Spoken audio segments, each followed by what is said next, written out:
आप सबने राजीव गांधी की हत्या के बारे में सुना जरूर होगा, लेकिन आप में से शायद ही कुछ लोग होंगे जो जानते होंगे कि राजीव गांधी की हत्या असल में क्यों की गई थी, कैसे की गई थी, इसके पीछे मकसद क्या था, क्या वजह थी जो जिम्मेदार थी और उसके बाद क्या हुआ। इस वीडियो में मैं आपको ये सारी बातें बहुत विस्तार से अच्छे से समझाने जा रहा हूं।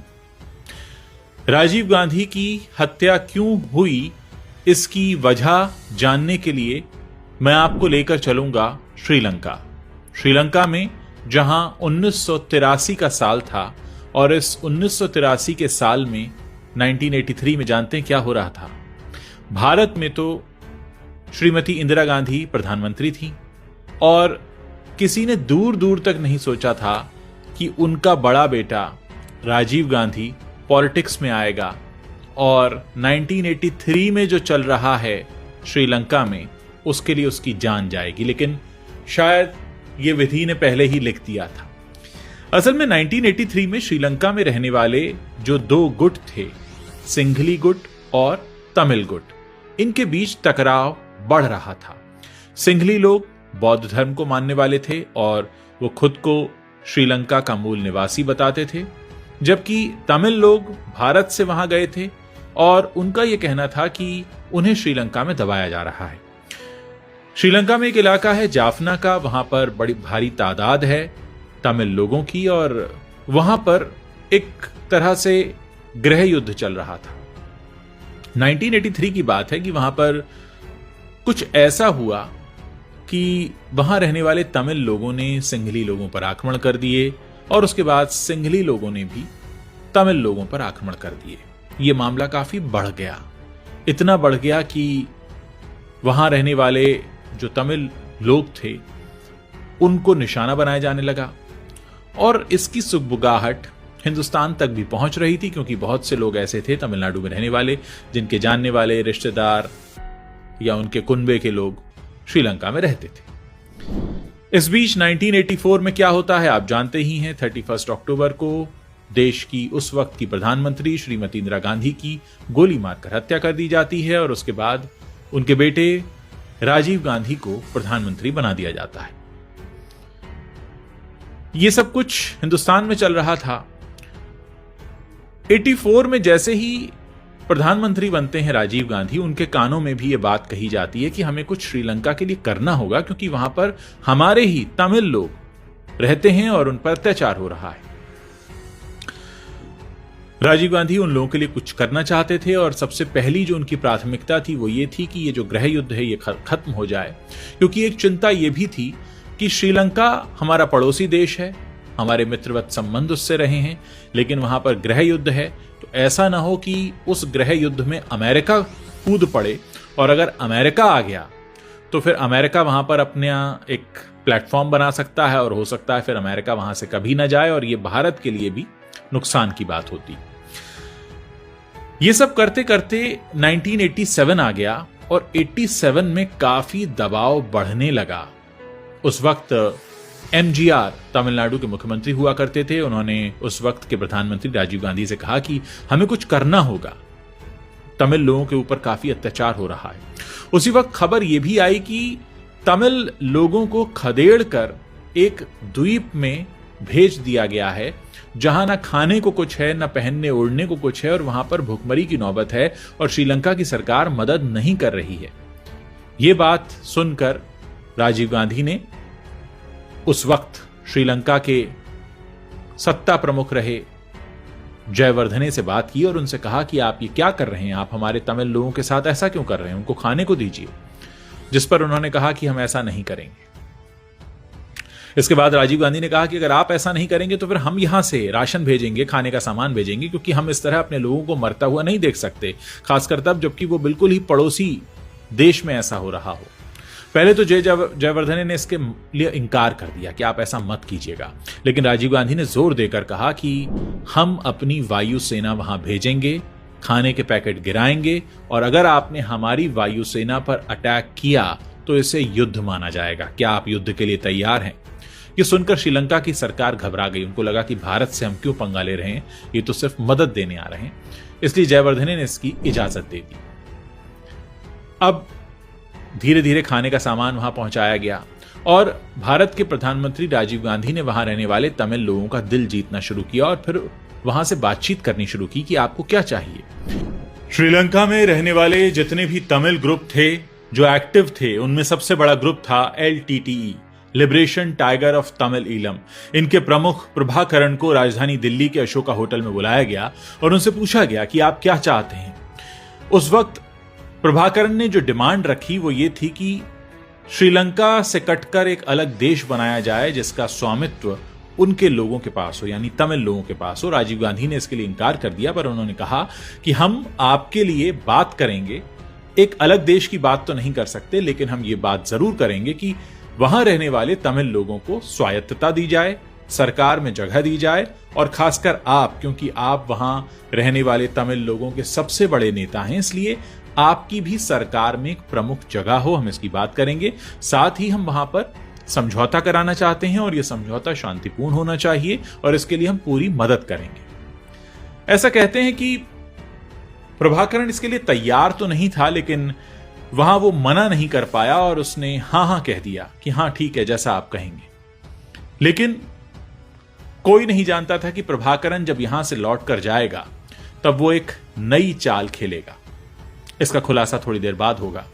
अब हुआ यह कि प्रभाकरण जैसे ही श्रीलंका वापस पहुंचा, राजीव गांधी ने फैसला लिया और यह कहा कि हम भारत से एक शांति सेना भेजेंगे। यह सेना नाम की सेना होगी, इसके पास हथियार नहीं होंगे, बल्कि इसका काम यह होगा कि वहां जाकर जो गृह युद्ध की स्थिति बनी हुई है उस पर कंट्रोल करे। और कंट्रोल कैसे करे कि वहां जो लोग भी हथियार चला रहे हैं उनके हथियार उनसे ले लिए जाएं, उनसे आत्मसमर्पण कराया जाए और उनसे कहा जाए कि वो शांति से रहेंगे और हमारी जो सेना यहां से जाएगी वो वहां पर शांति बहाल करने की कोशिश करेगी। 80,000 सैनिकों की टुकड़ी 4 हिस्सों में श्रीलंका भेजी गई। ये बात है जुलाई 1987 की। इन लोगों को वहां जाफना में उतारा गया और इन लोगों ने वहां, शांति सेना ने उतरते ही ये कहा कि जो श्रीलंकाई आर्मी है वो वापस चली जाए, तमिल लोगों से हम बात करेंगे, इन्हें शांत करेंगे और आपके देश में शांति स्थापित करने में मदद करेंगे। श्रीलंका सेना ये सुनकर वहां से वापस चली गई। जयवर्धने ने अपनी सेना को वापस बुला लिया, लेकिन वहां जो हुआ वो बहुत हैरान कर देने वाला था, क्योंकि यहां पर प्रभाकरण ने राजीव गांधी को और उनकी सरकार को धोखा दे दिया। वहां जितनी भी महिलाएं और बच्चे थे उनके हाथों में हथियार दे दिए और उन लोगों ने हमारी शांति सेना पर आक्रमण कर दिया। हालांकि यह सब हो पाता उससे कुछ पहले कुछ लोगों से आत्मसमर्पण कराने की कोशिश की गई थी, लेकिन कुल मिलाकर शांति सेना भेजना यह राजीव गांधी के लिए एक बहुत बड़ा डिसअपॉइंटमेंट साबित हुआ। क्यों? क्योंकि शांति सेना भेजी गई थी कि श्रीलंका में जो सिंघली लोग, जो तमिल लोग आपस में झगड़ा कर रहे हैं, लड़ रहे हैं, एक दूसरे के खून के प्यासे हैं, उनसे हथियार ले लिए जाएं, शांति स्थापित की जाए, फिर तमिल लोगों के हक की बात की जाए, उन्हें सरकार में जगह भी दी जाए और एक तरह से मामला बराबरी का हो। लेकिन यही तमिल लोग जिनकी मदद के लिए राजीव गांधी ने शांति सेना भेजी थी, इन्हीं लोगों ने, बल्कि इन्हीं लोगों के महिलाओं और बच्चों ने उस शांति सेना पर आक्रमण कर दिया। वहां पर बाकायदा माइंस बिछाई गईं और ऐसा कहते हैं कि उस वक्त LTTE के जो उनके अपने लोग थे वो हमला करने में काफी तेज थे। उन्हें गुरिल्ला वॉर करना आता था, वो माइंस बिछाते थे, बल्कि वो अपने औरतों और बच्चों को भी ट्रेनिंग देते थे। अब वहां पर स्थिति क्या बनी कि शांति सेना, जो कि हमारी भारतीय सेना का ही एक हिस्सा थी, उसको हिदायत ये थी, जैसे कि हर वॉर में होता है, कि महिलाओं और बच्चों पर हाथ न उठाया जाए, लेकिन वही महिला और बच्चे हमारी शांति सेना को खत्म कर रहे थे। शांति सेना का दोष इतना था कि वो वहां पर शांति फैलाने के लिए गई थी। इस पूरी एक्सरसाइज में बहुत ज्यादा डिसअपॉइंटमेंट हाथ लगा राजीव गांधी को और उस वक्त की सरकार को, और उन्हें दुख भी हुआ कि ये क्या हुआ। हम तो चाहते थे कि तमिल लोगों के हक की हम बात करें, श्रीलंका में शांति हो, हम उनके हथियार ले लें ताकि सब कुछ आसानी से और आराम से हो सके, लेकिन ऐसा होने नहीं दिया गया। ये सब कुछ चल ही रहा था कि इधर बोफोर्स वाले मामले में विश्वनाथ प्रताप सिंह ने राजीव गांधी पर आरोप लगाने शुरू कर दिए राजीव गांधी की सरकार गिर गई। राजीव गांधी ऑपोजिशन में आ गए और प्रधानमंत्री बन गए विश्वनाथ प्रताप सिंह। यह खबर जब श्रीलंका पहुंची तो श्रीलंका में भी एक चुनाव हो रहे थे और वहां भी सरकार बदल रही थी, और वहां जो सरकार आ रही थी वो भी शांति सेना के पक्ष में नहीं थी। 1990 के आसपास का समय रहा होगा। श्रीलंका में आई नई सरकार ने भारत में आई नई सरकार यानी विश्वनाथ प्रताप सिंह की सरकार से कहा कि आप अपनी शांति सेना को वापस बुला लीजिए, हमें आपकी शांति सेना की कोई जरूरत नहीं है। जबकि शांति सेना पिछले 3 सालों में काफी कोशिशें कर चुकी थी शांति स्थापित करने की, और इस वजह से हमारे बहुत से जवान मारे भी गए थे, वो जवान जो वहां पर शांति स्थापित करने गए थे।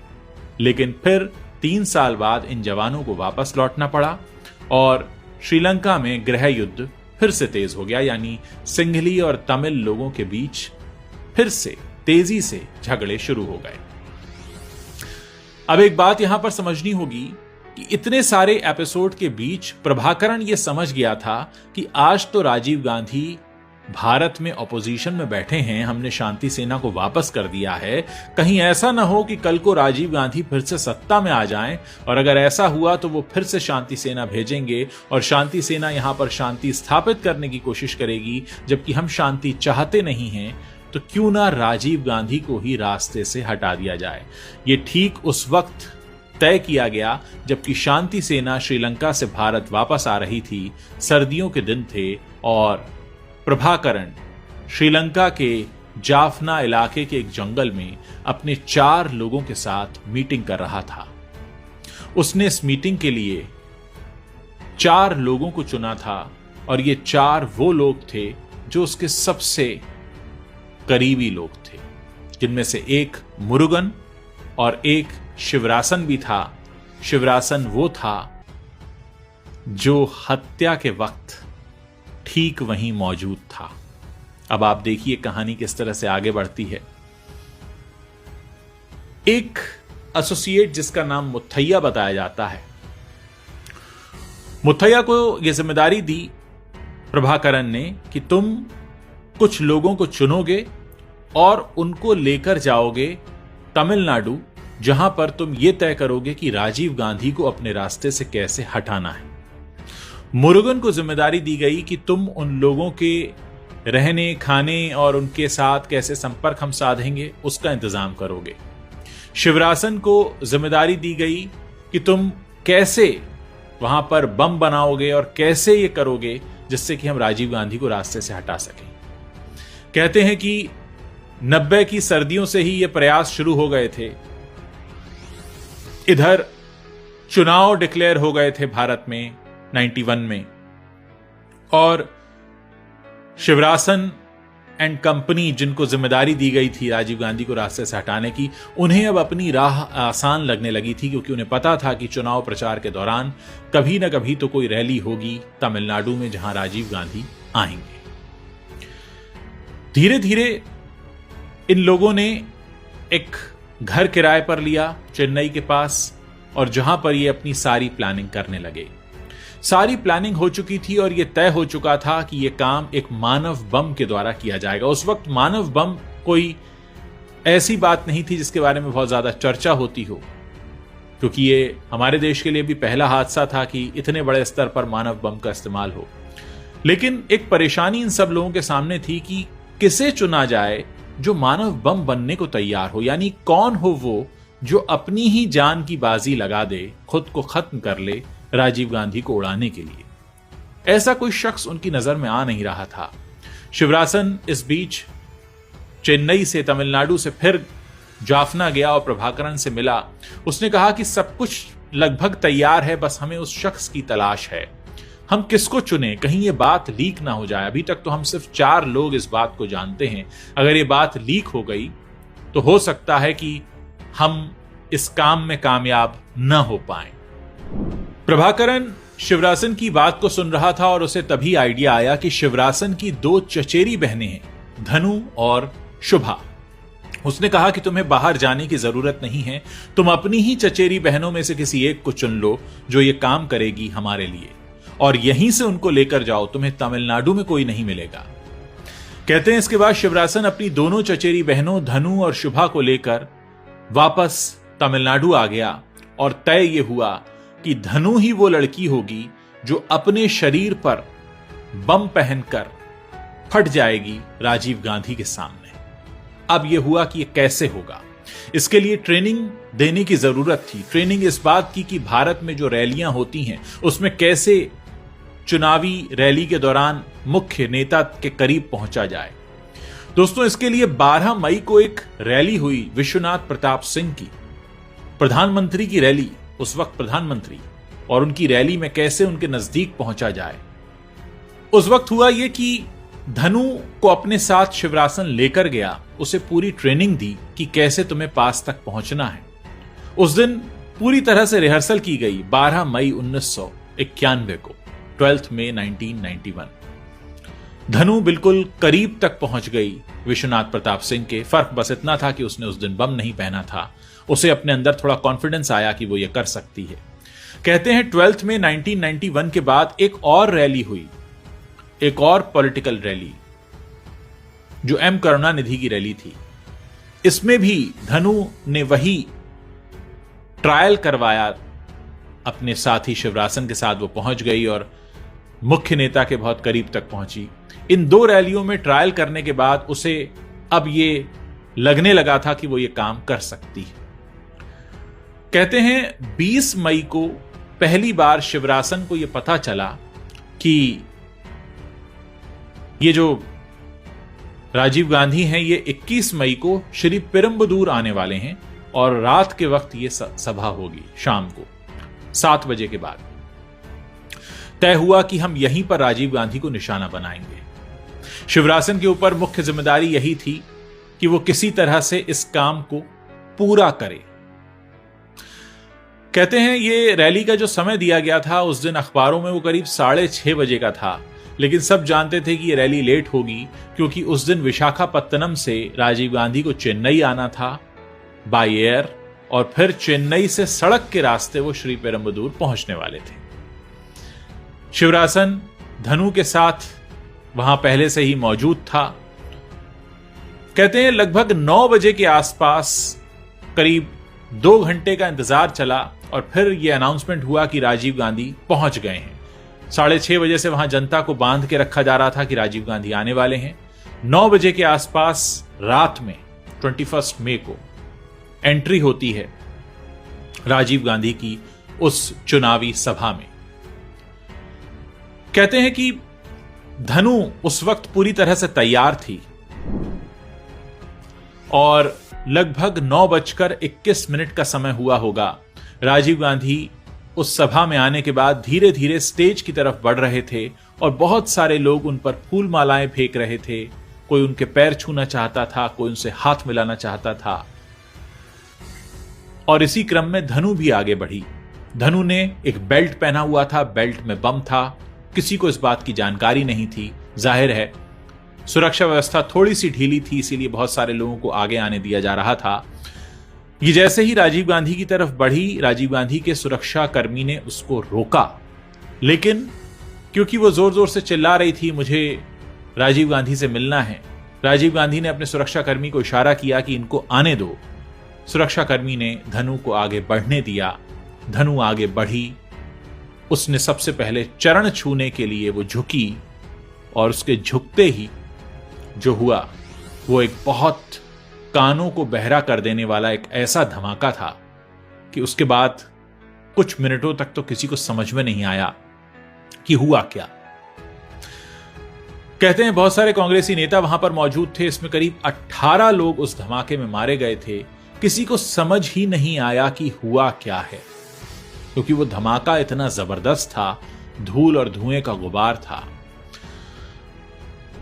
कुछ समय बाद जब धूल के बादल वो काले बादल छंटे तो सब ने ढूंढना शुरू किया कि कहां है राजीव गांधी। दोस्तों, उस वक्त का मंजर कुछ ऐसा था कि राजीव गांधी का क्षत विक्षत शव उनके सुरक्षाकर्मी पीके गुप्ता के पैरों में पड़ा था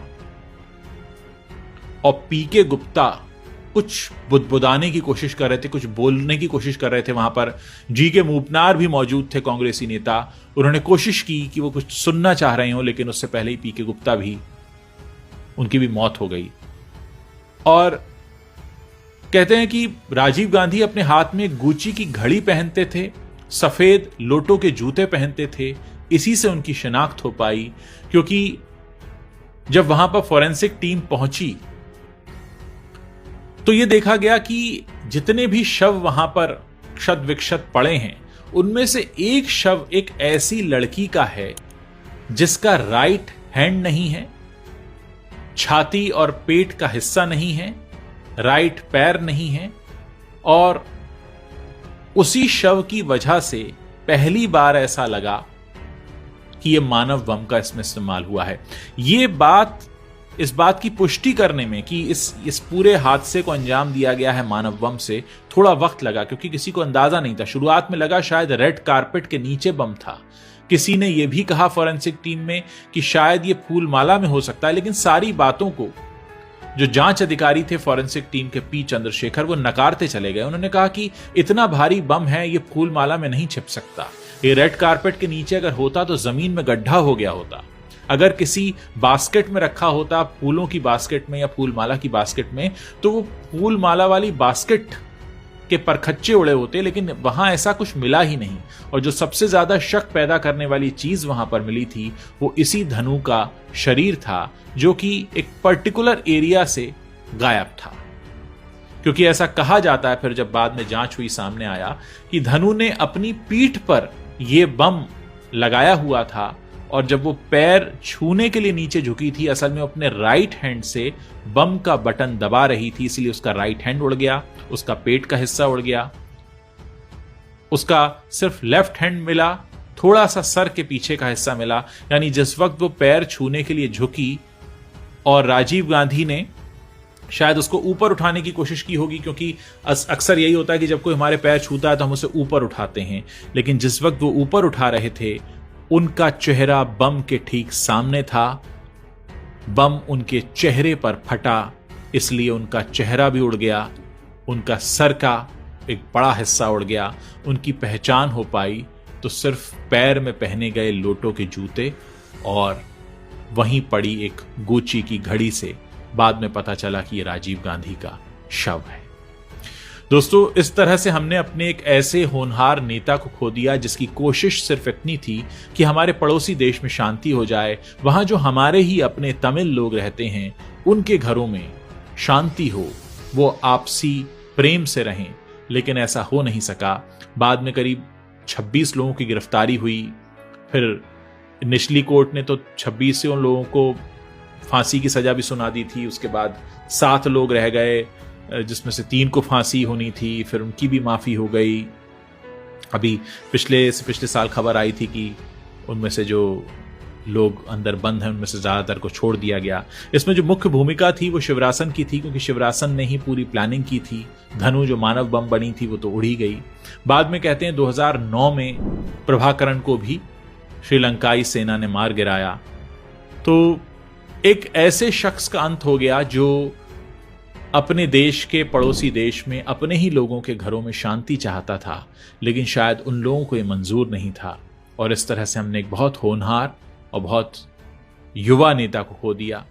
1944 में जन्मे हमारे जो राजीव गांधी थे, वो महज 46 साल की उम्र में इस दुनिया को अलविदा कह गए।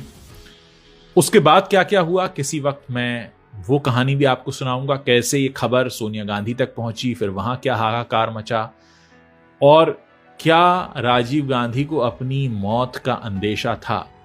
इसको लेकर मैं एक कहानी बहुत जल्द करूंगा, उसमें मैं आपको बताऊंगा कि किस तरह से राजीव गांधी को ये लग रहा था और इसीलिए वो प्रधानमंत्री नहीं बनना चाहते थे, फिर कैसे वो सारे समीकरण बदले और क्यों प्रधानमंत्री उन्हें बनना पड़ा। इस सब को लेकर एक कहानी आपको जरूर सुनाएंगे, क्योंकि इतने बड़े शख्स की ऐसी मौत, जो कि एक तरह से देखें तो उस वक्त भारत में ये पहला हादसा था कि किसी मानव बम के इस्तेमाल का इस तरीके से दर्दनाक हादसा हुआ हो। ये थी वो कहानी कि क्यों मारा गया राजीव गांधी को और कैसे मारा गया, क्या वजह थी। जो हमारी आज की पीढ़ी है उसके लिए जानना बहुत जरूरी हो जाता है कि कैसे हमारे देश के होनहार नेता हमसे यूं छिनते चले गए। मैं एक और कहानी लेकर आपके सामने हाजिर होऊंगा बहुत जल्द, जिसमें हम चर्चा करेंगे राजीव गांधी की मृत्यु से ही जुड़ी वो कहानी होगी, जिसमें हम कुछ और पहलुओं पर चर्चा करेंगे। मुझे बताइएगा ये जानकारी आपको कैसी लगी और क्या आगे भी आप इस तरह की कहानियां सुनना चाहेंगे।